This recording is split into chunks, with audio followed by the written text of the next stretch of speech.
Assalamu alaikum, everybody. So this poem is going with the theme as well of like the future of Somalia, inshallah, and inshallah it will be great again. Okay.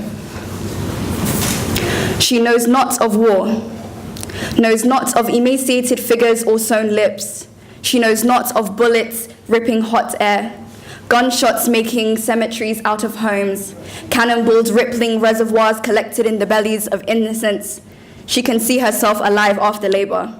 She won't speak of Qabil outside of Burambur. Her mind won't be condemned, won't be shackled by the chains of ignorance, I pray.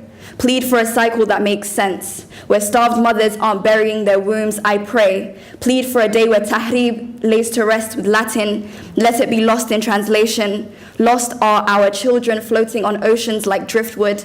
I'm looking for home in the suitcases brought over on asylum. We've been mothered by a land done wrong by colonialism. This umbilical cord still left intact and being tugged by internally displaced persons. They call out in the back of classrooms, in exam halls, at graduations. We sign our certificates Somalia. Our diplomas fill the potholes we bounce over when journeying from Bur'a to Hargeisa. They're translating mental wellness over Shah and Halwad. We're learning the meaning of sabr through cultural barriers and long-haul flights. We tell our elders we forgive them. We ask them for our forgiveness, for running away from cross-Atlantic phone calls, for leaving our tongues at the border. Hoya, pardon our silence. Soon our children will force our mouths open, scrub our cheeks of our accents. Soon Somali won't just be our ethnicity. This poem is called Aros Amageri, which in translation means wedding or funeral. You'll understand why. Black smoke fills our lungs, collapse. We exhale the incense, stain our feet asan to celebrate. A man marrying a woman to mourn, a man marrying a girl. The lambs are slaughtered at Fajr, her body in the arms of a man, not her father, waiting for the knife to rip her stitches. Seamstress was called Layla. She never liked her wedding dress or the frankincense. The Hafsa said the cream would make her pretty. Pretty scarred the bride. Like our stretch marks, we tattoo our limbs with henna to lament. We mourn our lambs with deep smile lines and incessant shrills. Grieve with papaya stuck in the safe cavities in our teeth. Tomorrow, we pray Salatul Janaza, my red fingertips peeking out of my sleeve.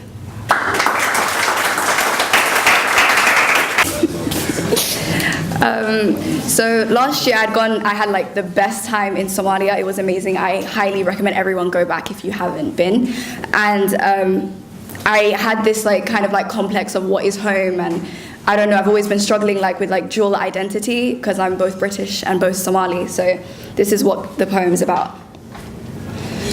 We arrived at the early hush of dawn. Fingernails collected dirt from the 10-hour stretch road, leaving my hands in an ungodly state. Makeup shifted from my face to my new hijab. Fatha embraced me, words inaudible. Tears filled our mouths like a fasting man at iftar. To know that I'm home but not home, and will soon leave home to go home. To a home I never loved but lived in, and leave a home I loved but never lived in. How does one rectify the lives lived on opposite sides of an ocean? I never learnt how to swim. I'm drowning in a language I cannot speak, yet I still call it mother. I still call Somalia my motherland, but Hoya is here, sat drinking tea without hawash.